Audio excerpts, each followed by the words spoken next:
Welcome to the More to Know podcast. My name is Kimberly Hawes. I am joined today by Glenn Phillips. He is the CEO and lead economic analyst at Lake Homes Realty and Beach Homes Realty. Thank you so much for joining us today. Oh, super appreciate the opportunity to visit. Yes, well, Glenn, tell us a little bit about yourself for people who haven't had the opportunity to meet you yet.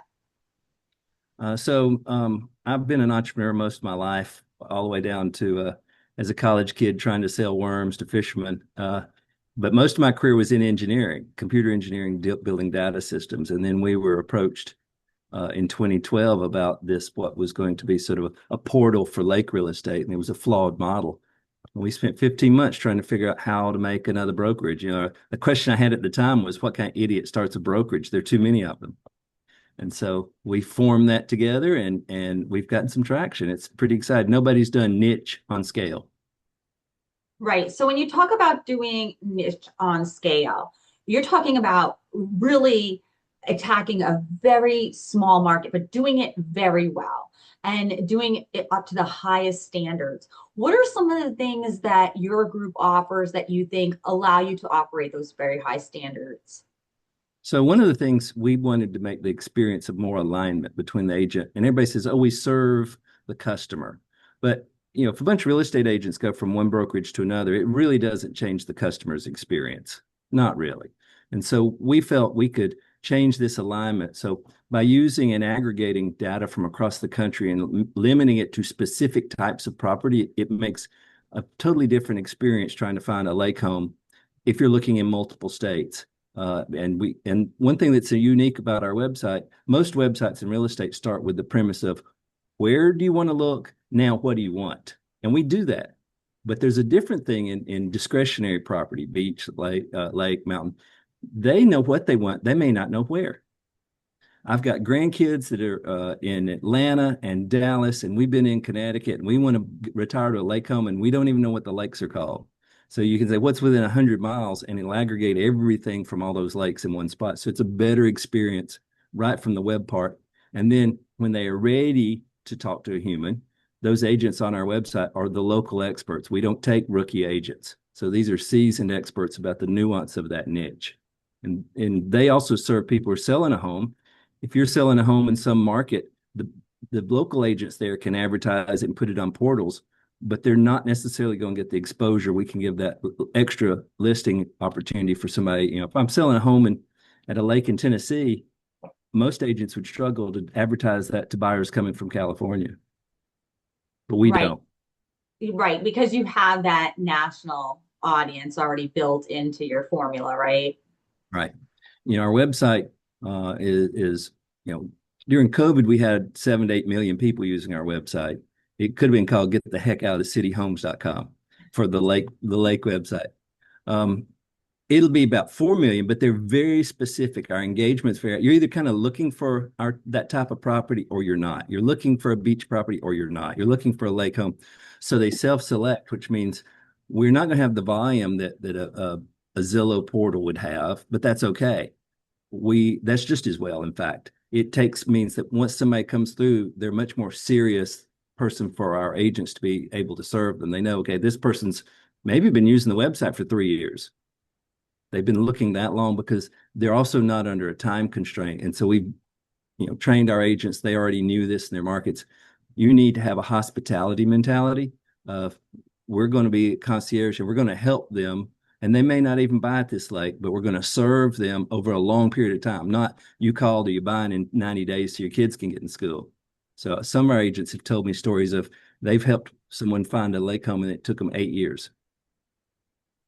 Well, it's understandable. Like you said, Glenn, it's not like these people are under any pressure to Yeah. start in a new school year. They may be a retirement age, as you mentioned, or it's just simply a discretionary property, someplace Yeah. they'd love to be able to bring the kids during the summer months so they can get out of the city and really enjoy that lake or that beach life.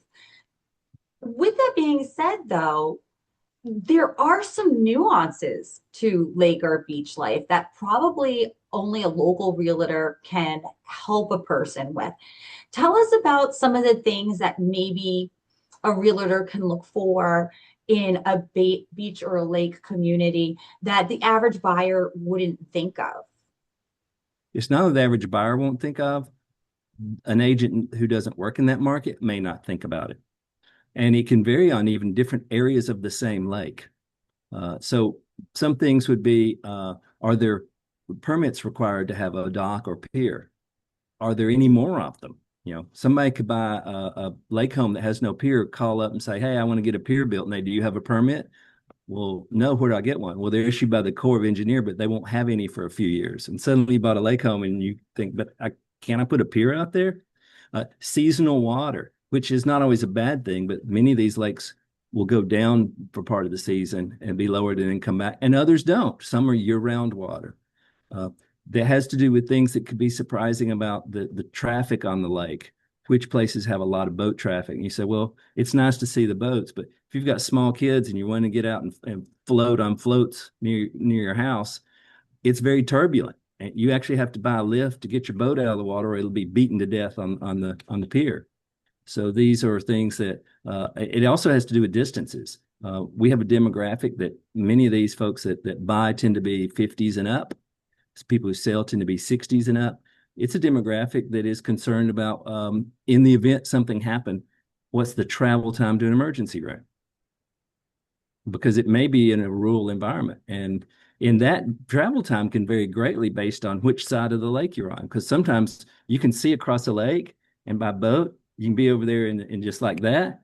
But if you go by car, it might be a 45-minute journey. Oh, absolutely. Absolutely.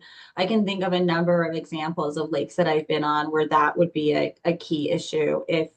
And not just if you're of a certain age, if you're of any age, if an accident happens, you want to be in close proximity to emergency services. And that's something I think a lot of people look out for their family. What are some of the things that come up when people are talking about beach properties? I know commonly people think about like erosion and climate change and sea level change, but I'm sure there's much more to it than that. And one of the things that's surprising, and I've talked to a number of people in the media who bring up the water level and sea and change, and what we really find is today's buyer isn't concerned with it for the most part, or they wouldn't even be thinking about buying. So they don't really ask about, well, when is this going to be underwater? I have a concept that I've toyed with about. I believe we are all think we're temporarily immortal. We know we'll die, but not right now, which is probably why a lot of people do stupid things. But I also think they think this about water levels. Oh, yeah, Florida may flood, but not at any time I've got to be concerned with. And so they may not ask about that, but they also don't always know what they need to ask about, that particularly even if their agent isn't seasoned at the beach. Are there access questions? Is this a public beach? Is it a private beach? Is it part of a condo association? Is it a club? If you're buying just off the beach, which can be a better price point, how can I get to the beach? Are your pets allowed on the beach?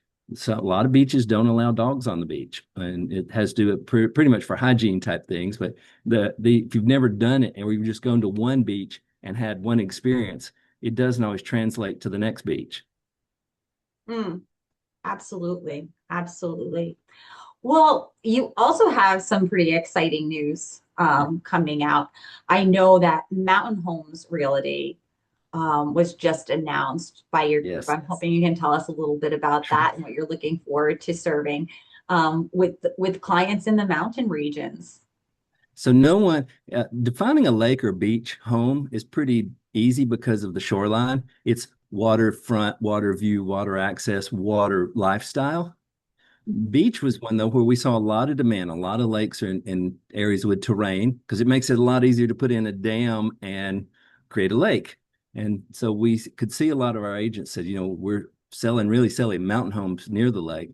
And so we thought that was our next untapped market. Now, the fun part of this is we're still working out what is a mountain home, and that varies across the country. And we're going to get a lot of it wrong. We're still populating the data. We've got data from more than 20 states, and we're still deciding how do we package it. People tend to know a beach name or a city of the beach, and they tend to know a lake name, but people may be around the mountains and not even know the name of the mountain, or it's a lifestyle. So our criteria is that it is on elevation or has a can look out over that view. It's on an elevated, or it's in a community who's is financially benefited from the mountain. So I was in Boulder for a meeting and stay in a hotel, and they charge more for rooms that could see the mountain.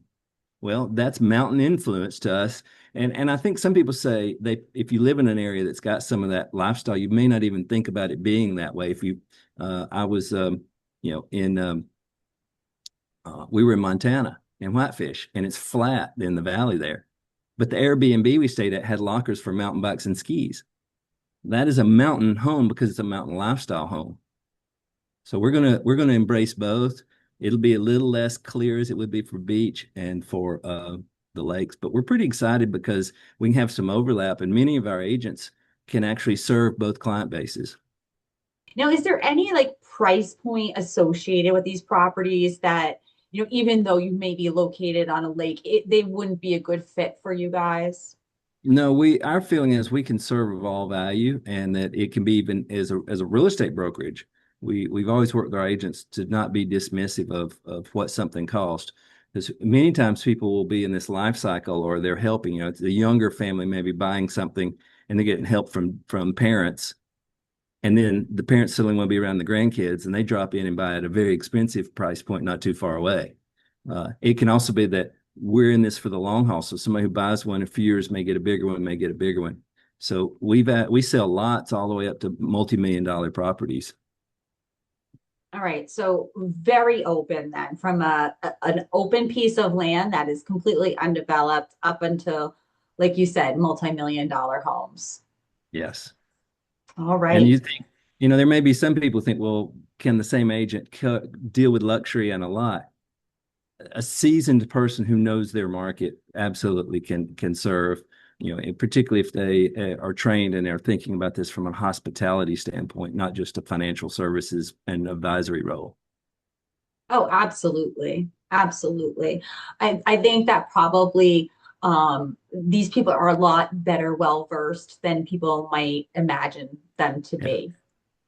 Yeah. Um, so let's talk a little bit in the time that we have as far as what you're seeing when it comes to like secondary homes and the market in general.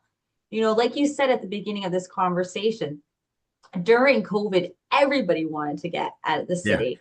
There was a huge demand for not just moving to another location that's a little bit more remote, but having a second home in a place that's a little bit more remote. Has that changed at all? And if it has, how has it changed since the COVID period? So we have some mirrors to primary residential real estate. If you look at all of residential real estate across the country last year, 2024 was the worst year in 29 years for the number of transactions. People were very optimistic this year would be better, but we've started out even worse. And we're a little insulated. Over half our deals are cash, and people can buy what they want. What we've seen, though, the first half of this year in the discretionary part, there are deals happening, but it's a very unusual shift of why they're not happening. And that is that the buyers have become, even if they have cash, they are much more prudent than the frenzy of I've got to have it during COVID. And yet the sellers who are ready to sell have comps from the last 3 years that support a higher price point than the market will pay. So I was talking to one of our brokers out in Texas. He said before COVID, we averaged about 600 lake listings in our area. COVID drained that down to about the average of 200. And some of those have reasons they don't sell, drastically overpriced, poor condition. He said, Mhm. now we have over 1,000. And the reason is, and he agreed, is these prices are being asked that people just are not going to pay. They don't have to pay. They can just go shrug and go, I'll wait. We also see, my opinion is, the tariff oscillation has made the stock market oscillate. The stock market hates uncertainty. And so a lot of people with even financial means, mortgage rates are really not a concern to our demographic for the most part, but they are concerned about their portfolio. And so if their portfolio is oscillating around, their idea is, this is probably going to smooth out. I would hate to buy something right now and then realize we've got some odd inflation or recession that's going to affect the business I own or where I work. We can give it a few months, and then I'll feel better about it. So a confused mind says no. What we're already seeing is the tariffs oscillation is starting to slow down and the stock market's starting to build in for it.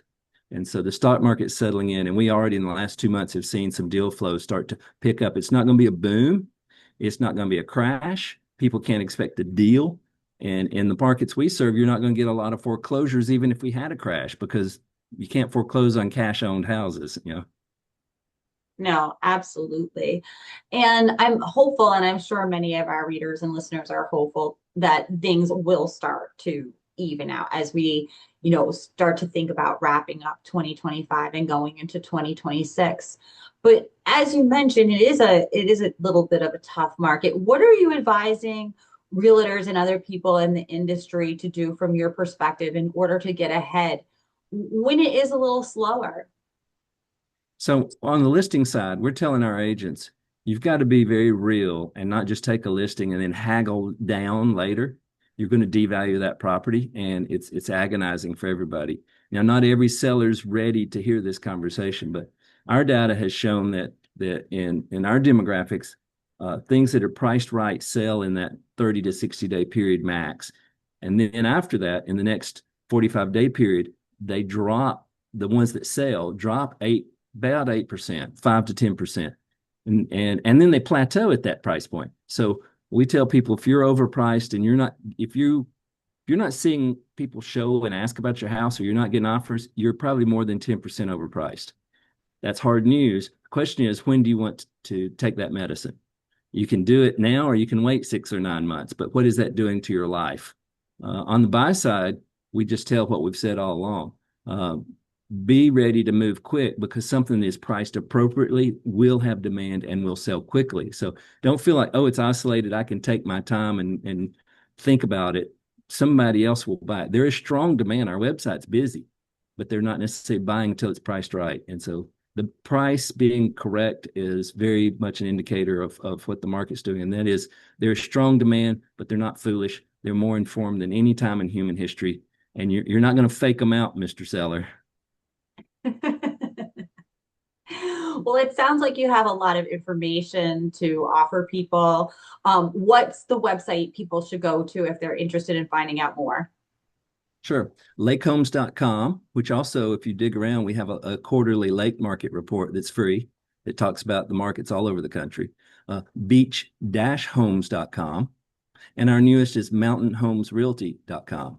And between those, there's about 350,000 properties that are for sale, and we update that every day, all day.